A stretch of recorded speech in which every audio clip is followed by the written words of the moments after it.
Mark stepped out of his small house early in the morning, carrying the same calm energy he carried every day as he walked toward his car. The sky still held soft light and a cool breeze moved across the street, and everything felt quiet and peaceful. The kind of morning Mark liked the most, because it gave him time to think and prepare for the long day ahead. He always believed that the first hour of the day shaped the rest of it. So he tried to move with steady focus and a clear mind, never rushing, never raising his voice, never showing his worries. And above all, he preferred to live a simple and respectful life where his actions spoke louder than his status. Most of his neighbors only knew him as a quiet man who lived alone, dressed neatly, and followed a strict schedule. They saw him leave every morning at the same time and return in the evening with the same slow steps, as if he carried invisible responsibilities that required patience. But they did not know what he really did for a living, because Mark rarely talked about his work unless it was required by duty. He believed people should treat him equally, whether or not they knew his profession. So he kept that part of his life quiet, allowing himself to be seen as just another resident on the peaceful block. On this particular morning, a police patrol car turned into the neighborhood, moving quickly toward the row of houses. The officers inside had received a call from dispatch about a suspicious car linked to a recent report. The information was unclear, but the description matched the color and shape of Mark's car. The officers did not know anything else and they were told to approach with caution. So when they saw Mark's car parked neatly outside his home, they moved with quick steps and serious expressions, completely unaware of who the owner was or how simple the situation actually was. Mark noticed them as he adjusted the collar of his coat, but he did not panic. He assumed they wanted to ask a question or confirm something. Misunderstandings happened often in busy cities, and he expected they would speak to him first. Yet before he could greet them, one of the officers misread the scene. He believed the car might contain something unsafe based on the earlier report, and he signaled his partner to secure the area. Neighbors began looking out their windows as the officers grew tense, preparing for a situation they believed was urgent. Mark tried to step forward, but the officers told him to stay back while they checked the vehicle. He respected the instruction and remained still, trusting that they would realize the mistake soon. But the officer in charge grew more certain that the car needed to be opened quickly. He believed time was important and that waiting could increase risk. So instead of asking questions, he moved for equipment that could open the car fast. He brought out a chainsaw designed for rescue operations, a tool that could cut through metal when needed, and he started it with a loud roar that echoed across the entire street. The sudden sound startled the neighbors, and even Mark felt a pulse of shock inside him, though he did not show it on his face. He stood quietly and watched as the chainsaw blade touched the side of his car. The officers shouted instructions to each other while trying to stay alert, their focus completely shaped by the mistaken report they had received earlier. The chainsaw cut through the outer frame of the car, sending pieces of material falling to the ground, while the air filled with the scent of stressed metal and torn fabric. Windows cracked and seats opened as the officer checked area after area with full attention. Mark did not shout or complain. He simply watched the entire process with calm eyes, his hands resting at his sides. He understood that reacting with frustration would not help, and he trusted that the truth would appear soon. The neighbors whispered among themselves, trying to understand why such a quiet man's car was being opened so aggressively. Some watched from their porches while others stepped out with hesitant steps. Finally, the chainsaw was turned off and the loud sound faded into silence. One officer stepped back, breathing heavily from the effort, while the other leaned inside the damaged car, searching for anything that matched the report they had received. But the interior was completely normal, nothing unsafe, nothing suspicious, nothing that matched their expectations, only a simple clean car belonging to a man who lived quietly on the block. The officers exchanged confused glances before turning toward Mark, and for the first time they approached him not with urgency but with uncertainty. The lead officer asked for his identification, expecting perhaps a simple explanation. Mark reached calmly into his coat and handed over his wallet. The officer opened it while still catching his breath, and the moment he saw the polished badge inside, he froze completely. His partner leaned closer and felt the same shock. The badge reflected the soft morning light with quiet authority, its meaning clear and undeniable. The man they had just shouted instructions at, the man whose car they had cut open, was not a suspect, not a random resident, but a judge entrusted with responsibility for countless cases in the city, a person who guided law with fairness and discipline, someone who worked to ensure justice stayed balanced. The entire street fell silent as the realization settled around them. The neighbors stopped whispering and stared in disbelief. The officers felt the weight of their mistake grow heavier with each second, and Mark simply stood tall with the same calm expression he had carried from the start. He did not raise his voice, he did not accuse them, he did not even show anger, he only watched them with steady eyes, understanding that this moment was not just about his car, but about something larger. Something that would shape how the truth unfolded next, and the officers waited for his response, unable to predict what he would say after everything that had just happened. The officers stood frozen as Mark waited silently, holding a calm presence that felt stronger than any raised voice. The lead officer looked down at the badge again, as if hoping he had misread it, but the truth remained clear in the sunlight. The man whose car they had cut open was not an unknown resident, but a judge who had handled many important cases, a person trusted by the city and respected by people who understood the weight of such a role. And now both officers struggled to find the right words to speak. Mark gently closed his wallet and placed it back into his coat. The neighbors continued watching with tense curiosity, wondering how he would respond after seeing his car destroyed. Mark took a slow breath and stepped forward, not with anger but with steady purpose. He asked the officers to explain what information they had received and why they had believed such action was necessary. His voice remained calm and steady, which made the situation feel even more serious for the officers because they knew his questions were reasonable and deserved clear answers. The lead officer described the call they had received earlier. He explained how the description of a suspicious car matched Mark's vehicle, and how that report had created urgency. He admitted that they acted quickly without speaking to Mark first, believing they were handling a possible threat. As he spoke, his voice struggled to stay confident because he knew the damage was significant and the misunderstanding was severe. Mark listened without interrupting, nodding slowly as he absorbed every detail. His expression remained thoughtful rather than emotional, as if he were already analyzing the situation from a professional viewpoint. When the officer finished speaking, Mark asked one simple question. He asked whether at any point either officer had tried to speak to him or ask for basic identification before using such extreme measures. The question carried no anger, but it felt heavier than any accusation. The officers lowered their eyes because they knew the answer. They had acted based on assumption instead of communication, and now the consequences were visible to everyone on the street. Mark walked around the damaged vehicle, observing every cut and broken piece, the metal edges bent outward, the seats torn wide open, and the windows shattered completely. This car had carried him through years of long days, late nights, and countless visits to courts and offices. Now it stood in ruins, not because of any crime but because of a rushed decision. He touched the damaged door and felt a wave of quiet sadness, but he did not let it show on his face. He believed that control and patience were important, especially during moments when emotions tried to rise. The neighbors murmured softly among themselves. Many felt sympathy for Mark because they knew him as a polite and respectful man, while others felt uneasy watching officers struggle to explain their mistake. The street had never seen such a moment, and everyone understood it would not end with a simple apology. Mark stepped back from the car and asked the officers what they intended to do next. The officers exchanged a worried glance because they did not know how to move forward. The lead officer finally spoke with a sincere tone. He said they would file a full report and inform their department immediately. He said they would take responsibility for the damage and ensure proper procedures were followed after such an incident. Mark listened carefully, then asked them to remain on the scene until a supervisor arrived. The officers agreed without hesitation because they knew they were already far beyond a normal call. Mark then walked toward his house with slow, measured steps, signaling that he needed a moment alone. Inside his home, Mark sat at the edge of his chair and allowed himself to think without rushing. He remembered years of teaching younger officers and legal workers the importance of communication, fairness, and proper judgment. He wondered how quickly assumptions could turn into action, and how easily a calm morning could change into something complicated. He knew the officers outside had not acted with harmful intention, but their decision had caused unnecessary damage and distress, he believed. This moment was an opportunity to guide improvement, but he needed to approach it with clarity and fairness.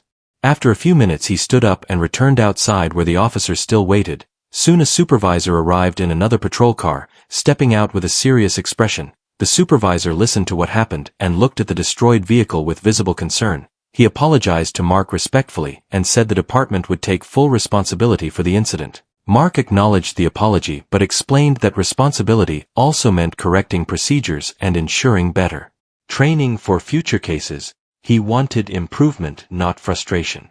The supervisor assured him that a review would take place and the officers involved would participate in additional training. Mark listened, but he also understood that words needed action to carry meaning. He asked for a written statement documenting the event and requested that the department provide a clear plan outlining how they would address the issue. The supervisor agreed and began preparing notes on the spot. The entire neighborhood watched silently as the conversation continued, not out of entertainment but out of respect for the calm strength Mark showed. His voice never rose, his posture remained steady, and his questions stayed clear. It was the kind of presence that proved why he had earned his role as a judge. He guided the moment with authority but also with patience, giving space for learning instead of blame. As the supervisor finalized the initial report, Mark walked once again to the side of his ruined car. Two children from a nearby house stood at the edge of their yard watching him. One of them asked if he was upset. Mark gave a gentle smile and said mistakes happen, but what matters is how people correct them and grow from them. His words eased the tension in the children's faces, and even the officers felt a quiet shift inside themselves. When the report was completed, the supervisor promised that the department would send a team to remove the damaged car and arrange transportation for Mark whenever needed until the situation was fully resolved. Mark thanked him and then asked the officers to reflect on the importance of communication, especially when dealing with people whose situations may not match early assumptions. He spoke calmly, but every word carried impact.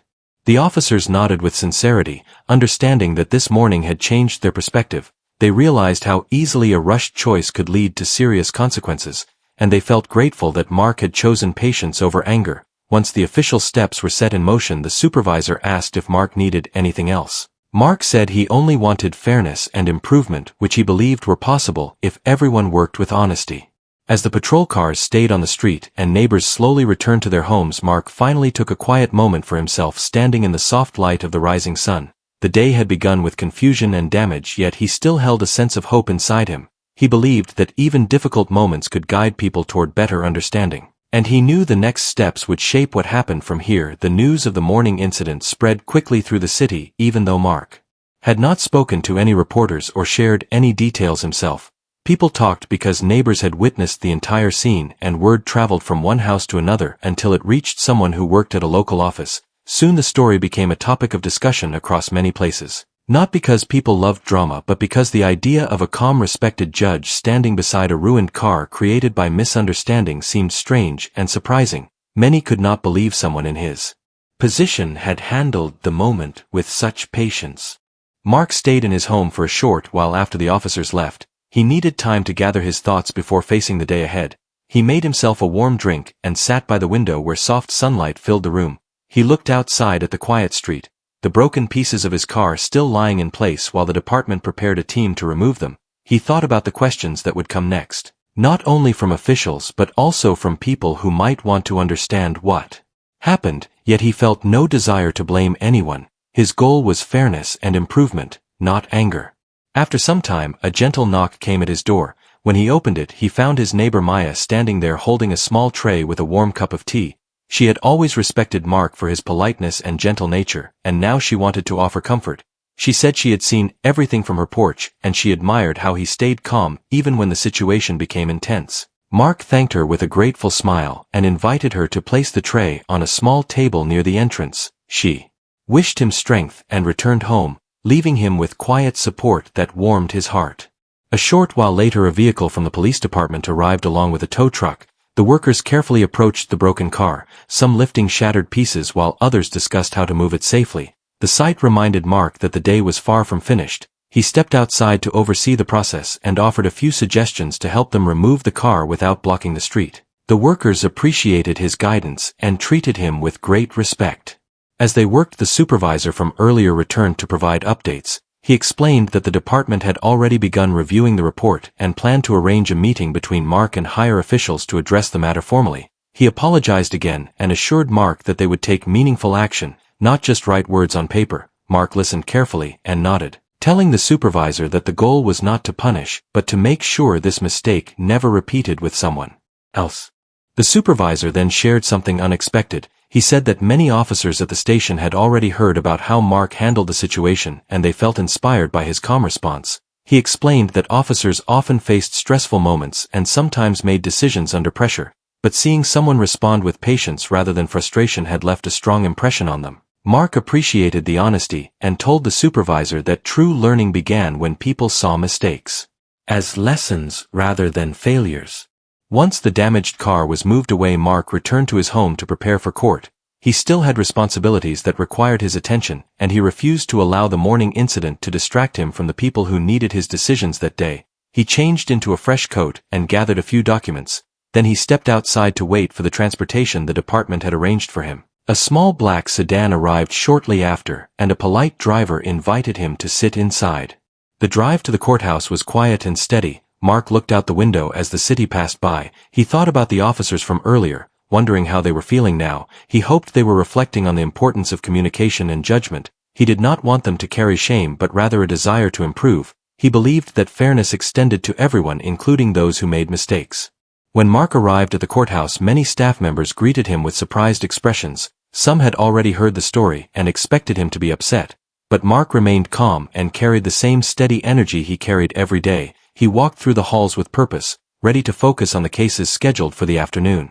Inside the courtroom, people noticed something different in Mark's presence. Even though he showed no sign of stress, he seemed more thoughtful and more aware of how easily misunderstanding could shape events. He listened closely to every person who came before him that day, paying attention not only to the facts but also to the emotions and assumptions behind each situation. He spoke with clarity and kindness, guiding people toward fair solutions while reminding them that judgment required patience and understanding.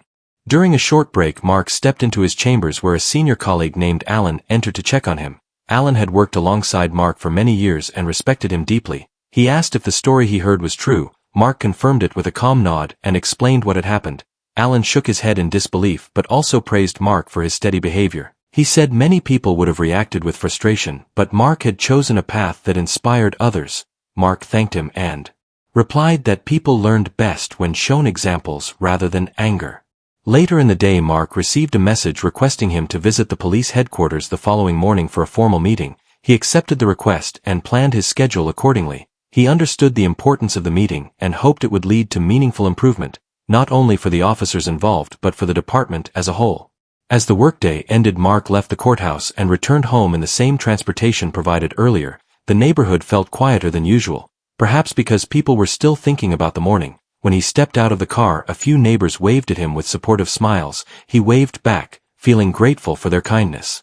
Inside his home, Mark finally allowed himself to rest for a moment. He sat in his chair again and breathed slowly, reflecting on the day. He felt no anger about what had happened, only a sense of responsibility to help others learn from it. He believed that life often brought unexpected challenges, but each one held an opportunity for growth and understanding. He reminded himself that patience and fairness were stronger than anger and fear, and he knew that tomorrow would be another important step toward resolution.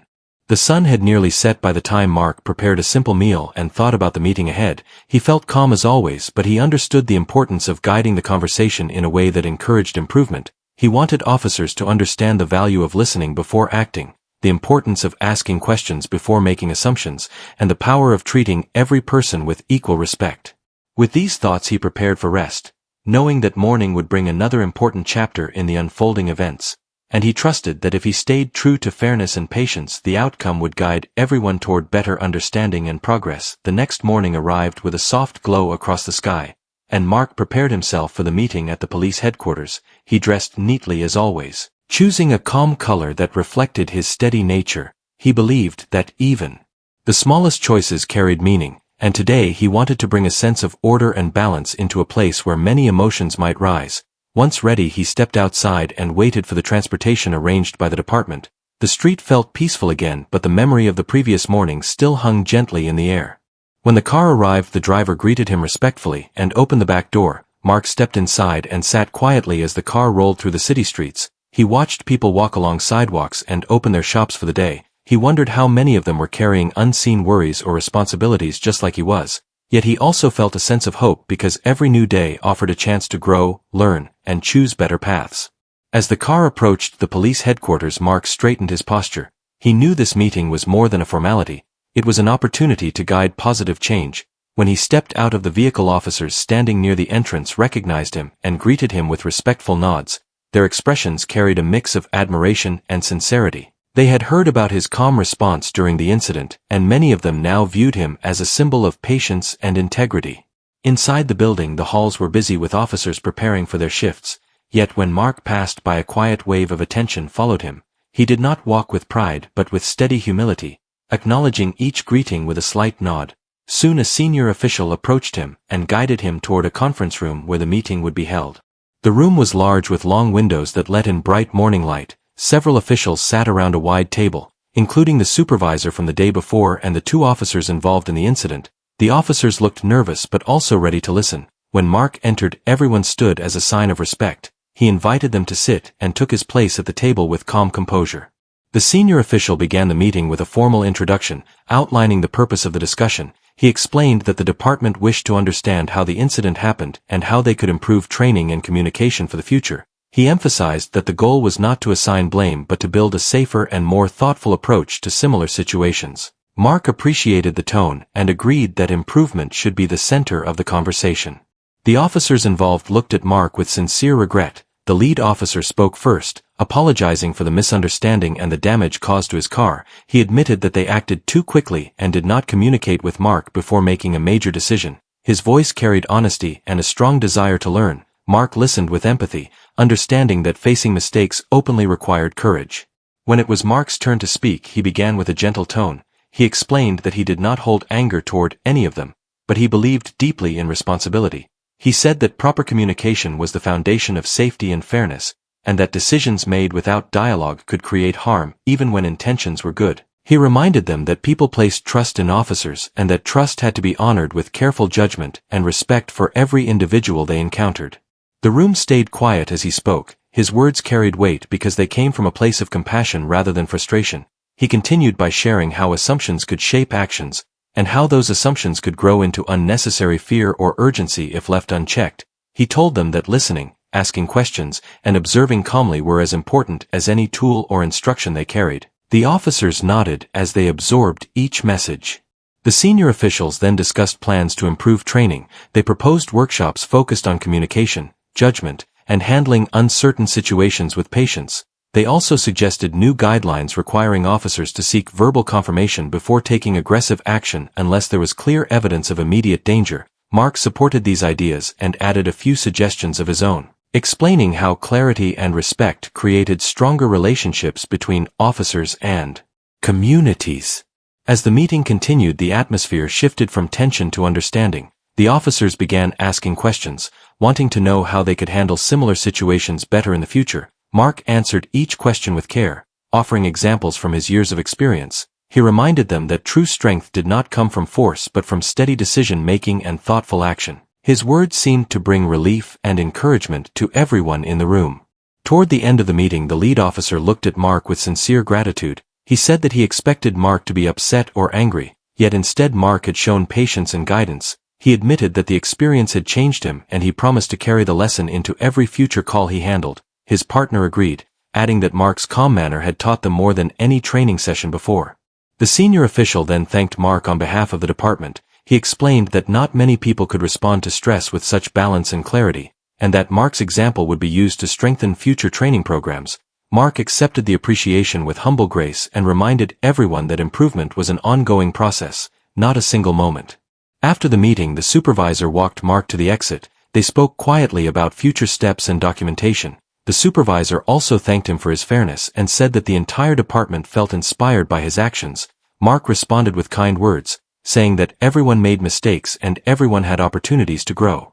When Mark stepped outside the headquarters, he felt the gentle warmth of the morning sun on his face. He breathed deeply, feeling a sense of closure mixed with purpose. The incident had caused damage, yet it had also opened doors for progress. It had shown how calm strength could create understanding even in stressful moments. The car took him back home where the street looked peaceful again. Neighbors waved with friendly smiles as he walked toward his house. They admired how he had carried himself through the challenge. Mark waved back, grateful for their support. Inside his home, he sat near the window once more, thinking about everything that had happened from the moment he stepped out to the moment he returned. He knew life often placed people in surprising situations, but he also believed that patience and fairness could turn difficult moments into meaningful lessons. He felt a quiet sense of fulfillment knowing that the experience had guided others toward better understanding.